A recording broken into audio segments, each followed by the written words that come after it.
kok waktu itu kan janjinya nggak maju bareng gitu, memberikan kesempatan Pak Prabowo untuk jadi presiden. Gimana Mas? Ya, saya bertugas di Jakarta belum 1 tahun.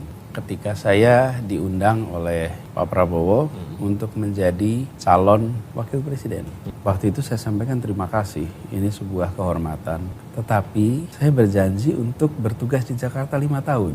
Dan itu janji yang saya sampaikan kepada Pak Prabowo, janji yang saya sampaikan kepada rakyat Jakarta. Dan itu juga jawaban saya ketika ditanya, Pak Anies apakah akan nyapres? Ketika di debat itu ditanyakan. Jadi janji saya itu berada di Jakarta selama 5 tahun. Jadi di mana petualangnya? Justru saya lagi mau konsisten. Bahkan yang mengajak saya untuk jadi cawapres itu Pak Prabowo. Yang saya waktu itu menyampaikan, Pak saya ini berjanji. Dan saya sampaikan terima kasih. Itu adalah sebuah kehormatan. Jadi saya berkomitmen untuk tidak ikut di dalam kompetisi Pilpres selama saya bertugas menjadi gubernur. Dan itu diungkapkan berkali-kali. Apalagi pada tahun 2019 itu beliau yang mencalonkan saya. Masa saya mau mengkhianati janji saya? Nah, tapi itu nggak berlaku sekarang. Ini soal bukan masa berlaku seperti SIM STNK.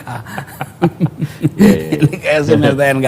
Saya sampaikan komitmen saya itu di Jakarta 5 tahun. Itulah komitmen yang saya pegang. Sesudah saya 5 tahun di Jakarta, saya ini tidak tahu juga akan apa. Sampai dengan minggu lalu memangnya saya tahu saya bakal jadi calon presiden. Kita tidak pernah tahu, Mas. Sama seperti saya bulan Agustus 2016. Mana pula saya tahu bahwa saya akan jadi calon gubernur. Intinya saya mencoba untuk sebisa mungkin mentaati. Dan Mas, sesungguhnya di tahun 2018 itu saya ini didatangi oleh pimpinan-pimpinan partai politik yang meminta saya untuk menjadi calon presiden.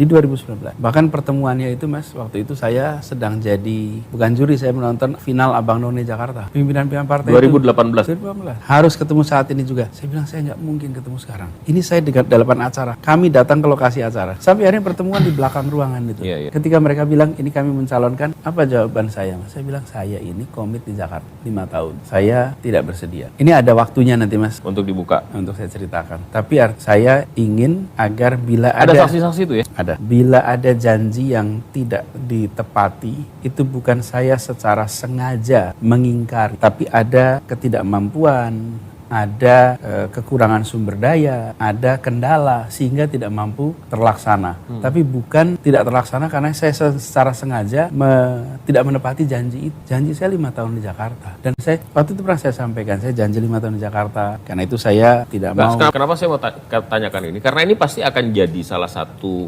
bahan untuk kemudian mempertanyakan integritas, mempertanyakan komitmen dan lain sebagainya. Dan itu sudah mulai kan di sosial media itu kemudian sudah mulai. Bagaimana kemudian jawaban Mas Anies terkait dengan itu? Ya tinggal dilihat aja janjinya apa, realisasinya apa. Janji 5 tahun di Jakarta, alhamdulillah saya tunaikan. Bahkan ketika saya diajak untuk menjadi wakil pun, saya bilang saya lebih baik di Jakarta.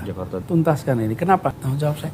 Mas, saya ini harus menjawab apa kepada jutaan orang yang mendukung, jutaan orang yang mendoakan. Dan banyak yang mendoakan itu saya tidak pernah ketemu, Mas. Terus kalau saya melewati janji itu, di tahun 2019 saya mencalonkan, penjelasan apa yang saya mau berikan. Kalau sekarang beda ceritanya. Janji saya 5 tahun di Jakarta, alhamdulillah selesai. Mandat ini saya kembalikan kepada rakyat Jakarta. Saya sekarang jadi orang bebas. Dan saya pun saat ini belum menjadi calon presiden. Saya ini disebut sebagai bakal calon. Jadi sesungguhnya perjalanan masih panjang.